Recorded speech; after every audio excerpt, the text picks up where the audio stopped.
Graça e paz, queridos. Eu sou a pastora Alessandra do Transformados pela Palavra e hoje eu tenho uma palavra muito especial para compartilhar com você. Mas antes eu gostaria de te fazer um pedido.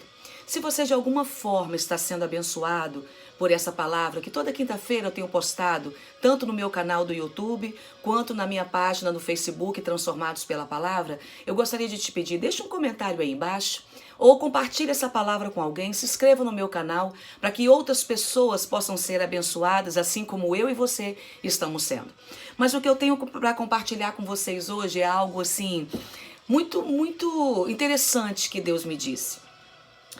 Eu amo os textos muito conhecidos da Bíblia. Esses textos que a gente conhece, já ouviu várias pregações, que já fomos muito edificados durante a nossa caminhada, porque esses textos, assim como toda a Bíblia, eles são tão ricos, tão profundos, que você nunca chega, não existe um limite para ele. Ele se renova, assim como toda a palavra, todas as vezes que você para e lê.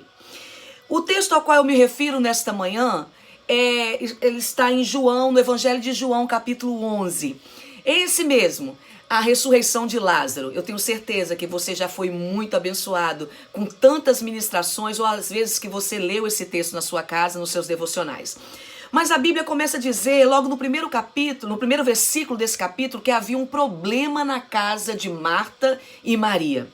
A Bíblia começa a dizer que além de um problema, não se tratava de qualquer casa, porque ela enfatiza que era a casa de Marta e Maria, cujo Maria era aquela que tinha ungido os pés de Jesus e secado o seu cabelo.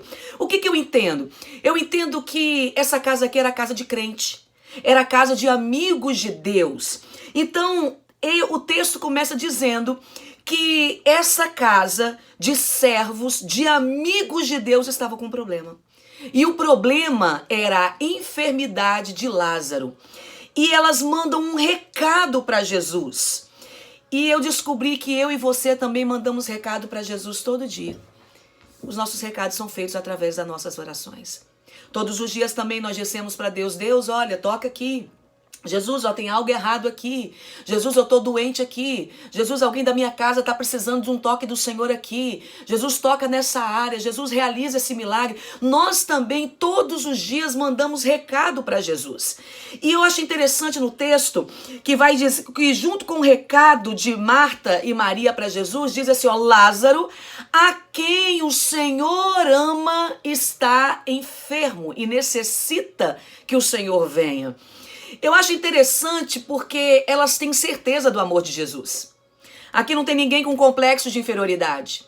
Aqui não tem ninguém se sentindo pequeno. Aqui tem pessoas que sabem do nível de relacionamento que tem com Jesus. É um pouco parecido comigo e você, não tá não? Mas até nessas casas de amigos de Deus, de pessoas que têm consciência do amor de Deus e têm vivido o amor de Deus, existem dias difíceis. Existem dias difíceis e esses dias difíceis começam a revelar algumas coisas que só aparecem nesses fatídicos dias. Vamos continuar aqui no texto. A Bíblia diz que eles mandam um recado para Jesus e Jesus recebe o recado. Todas as nossas orações são ouvidas pelo Senhor. Todos os recados que nós damos a Deus, levamos aos céus todo dia, eles são entregues a Deus. E a Bíblia diz que Jesus, de propósito, demora mais 2 dias para sair do lugar. Com isso, eu comecei a ver, o Espírito Santo começou a abrir os meus olhos para me enxergar tantas coisas nesse texto que me fez, foi como se um retrato falado meu. Por isso que eu queria compartilhar com você. Porque às vezes, mesmo a gente sendo amigos de Deus, mesmo sendo servos de Deus, a gente não entende a linguagem do céu. Às vezes os nossos ouvidos não estão tão alinhados quando pensamos que está. Por isso que é uma necessidade diariamente de que eu peça a Deus que eu seja mais santo, que eu seja mais obediente, que a cultura do céu me invada por completo. Essas orações não podem ser feitas uma vez ao mês ou só diante da mesa, no dia da ceia. Essas orações têm que ser feitas todos os dias para que possamos ser moldados diariamente, de glória em glória, step por step, para que possamos alcançar uma dimensão em Deus, para que até o silêncio de Deus seja entendido por nós. Então eu vejo Jesus rodeado por seus discípulos. Jesus olha para eles depois de 2 dias e disse assim: bom, vamos até a casa de Lázaro. Lázaro dorme e eu vou lá despertá-lo. Os discípulos não entendem a linguagem de Jesus e diz: bom, mestre, se ele tá dormindo, então significa que ele não está tão mal assim. Então significa que ele pode despertar por si só. Jesus tem que ser mais claro com os discípulos, dizendo: Lázaro morreu e vou despertá-lo. Às vezes as situações são geradas e a gente não consegue discernir a linguagem do céu. E por não discernirmos a linguagem do céu, a gente começa a tomar posturas, como Marta e Maria tomou nesse dia, e a multidão. Só que eu não espero nada da multidão, porque a multidão ela é altamente circunstancial. A multidão só crê no que vê. A multidão só exalta o que vê. E a multidão, ela facilmente esquece do que viu. Ela era como o povo no deserto. Eles esqueciam do que comiam e no outro dia esqueciam que Deus tinha aberto, Moisés já tinha tocado na rocha, já tinha provido água para eles. E quando eles tinham sede de novo, o comportamento deles era como se nunca tivesse vivenciado o sobrenatural ou um milagre ou uma intervenção do céu. E às vezes nós temos esse comportamento. Nós somos amigos de Deus, temos certezas que Deus nos ama, mas o nosso comportamento, ele evidencia, parece que a gente nunca provou do sobrenatural de Deus e começamos a nos desesperar. Então a Bíblia diz que quando Jesus, antes de entrar na cidade, Marta o avista. E Marta corre em direção a ele. E ao correr, isso aqui é um discernimento meu, é algo que que Deus me mostrou na palavra ontem. Marta fala com Jesus de igual para igual. Marta fala para Jesus como se eu sei quem o Senhor é. Eu sei que o Senhor é filho de Deus, mas eu te conheço. Eu conheço o Senhor. E ela diz para Deus, como é que eu consigo identificar isso? Pelas palavras de Marta, ela diz: Senhor, se o Senhor estivesse aqui, o meu irmão não teria morrido. Ela diz para Jesus: olha, o Senhor não ouviu a minha oração. Por mais que eu sei que o Senhor tem poder, porque logo em seguida ela diz: mas eu também sei que tudo quando pedires ao Pai, Ele vai te conceder. Ela diz para ele assim: mas o Senhor não me atendeu quando eu te pedi. E Jesus começa ali um diálogo com Marta, dizendo: Marta, quem crê em mim, ainda que esteja morto, vai ressurgir. Ela diz: eu sei. Eu sei, na ressurreição dos últimos dias, eu sei. Aí eu quero parar um pouquinho para chamar a sua atenção. Às vezes nós pensamos que somos muito espirituais, que entendemos muito ao Senhor. Mas são nesses diálogos que a gente consegue ver uma distância entre Jesus e entre Marta. Volto a dizer que essa não era qualquer casa. Essa é uma casa de servo. Essa é uma casa de gente que lê Bíblia, de gente que ora. E que quando Deus quer nos transicionar para um nível maior nele, nós precisamos reconhecer alguns estágios que permanecemos. E o diálogo de Jesus encerra ali com Marta. E logo em seguida ela dá um recado a Maria. E eu vejo Maria se lançando aos pés de Jesus, dizendo, eu vejo Maria se lançando aonde um dia ela ungiu, aonde um dia ela fez uma entrega, aonde ela estava lembrando a Jesus. Quando ela se lança aos pés de Jesus, ela lembra a Jesus quem ela é, o que ela já fez por ele. E ela diz assim: olha, Senhor, o Senhor chegou atrasado.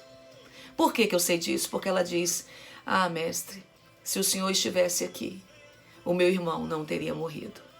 Marta diz para ele: eu te mandei um recado e o Senhor não quis me ouvir. E Maria diz: olha, eu sei quem o Senhor é. Maria faz ele lembrar também quem ela é. Quando ela se lança aos pés de Jesus, ela está dizendo: olha, eu sou aquela que já fiz tantas entregas para o Senhor. Eu sou aquela que já depositei coisas aos seus pés. Eu sou aquela que oferta, eu sou aquela que te obedece. Porque na verdade, nós precisamos atender para um seguinte detalhe. O que é... Tanto Marta quanto Maria fizeram o processo certo. Elas mandaram avisar Jesus. Aqui não tem erro. Mas o que eu quero te chamar a atenção é porque às vezes, mesmo fazendo tudo certo, o fim não será como nós esperamos. E Maria diz para Jesus: o Senhor chegou atrasado. E Jesus pergunta, aonde depositaram Lázaro? E eles dão um endereço para Jesus, mostram a Jesus. E a Bíblia diz que agora tem os discípulos que foram com eles, tem Marta e Maria, tem uma multidão assistindo Jesus. Eu entendo que Jesus chora e a alma de Jesus começa a entrar em ebulição, porque Jesus não esperava nada da multidão. Não esperava. E também o comportamento de Marta, Maria e dos discípulos não era desconhecido de Jesus, porque ao contrário, Jesus não foi pego de surpresa. O que Jesus estava ali era aproveitando uma oportunidade para trazer os discípulos Marta e Maria para um novo nível de confiança, para eles poderem ver quem de fato era Jesus, para que o poder de Deus se revelasse e para que outras pessoas passassem a crer nesse Jesus. E Jesus chega na porta da gruta, Marta o adverte, dizendo, Jesus, para que tirar a pedra? Já cheira mal, tem 4 dias. Se o Senhor não sabe, eu te mandei avisar 4 dias atrás. O Senhor não veio porque não quis. Então agora já cheira mal. Não tem mais o que ser feito. Mas Marta não era aquela mesma dizendo, não, Jesus, eu creio. Eu creio que ele será ressurreto. Eu creio que tudo que o Senhor pedires ao Pai, o Senhor vai fazer. Então eu entendo que às vezes a nossa boca fala do que não há alinhamento com o nosso coração e o céu. Às vezes a gente fala coisas como religiosamente falando, mas lá no nosso íntimo, de fato, a gente não acredita e a gente não crê que Jesus pode fazer. Maria até cria, mas se Jesus tivesse chegado e Marta e Lázaro ainda estivesse vivo. Mas existem coisas que Jesus não vai chegar a tempo de propósito, porque ele precisa que morra. Ele precisa que seja sepultado, porque só depois de sepultado, ele vai poder agir em você em todas as áreas que ele precisa. Porque depois de sepultado, a sua intromissão não pode mais ser aceita. Os seus achismos não poderão mais ser aceitos. Depois de sepultado, toda a sua capacidade de participação é totalmente adversa, é totalmente negada. Você precisa literalmente se render e crer 100% na ação do céu. E a Bíblia diz que Jesus diz, tirai a pedra. Era uma gruta. Só que existe um detalhe nesse texto que eu vi ontem que diz assim, e Jesus bradou. Outras traduções vai dizer que Jesus falou em alta voz. Jesus deu um grito, Jesus deu um brado, gritando, Lázaro, sai para fora. Lázaro já não estava mais no plano físico. Lázaro estava longe. Mas a voz de Jesus alcançou Lázaro e pode alcançar qualquer coisa que eu e você já desistimos de crer por causa da distância, por causa do tempo e por causa daquilo que a gente acha que não tem jeito mais a ser feito. A voz de Jesus pode alcançar o que foi embora. A voz de Jesus, o brado de Jesus pode alcançar o seu filho que está longe da presença do Senhor. A voz de Jesus pode alcançar um casamento perdido, um casamento morto que já cheira mal, que já foi sepultado.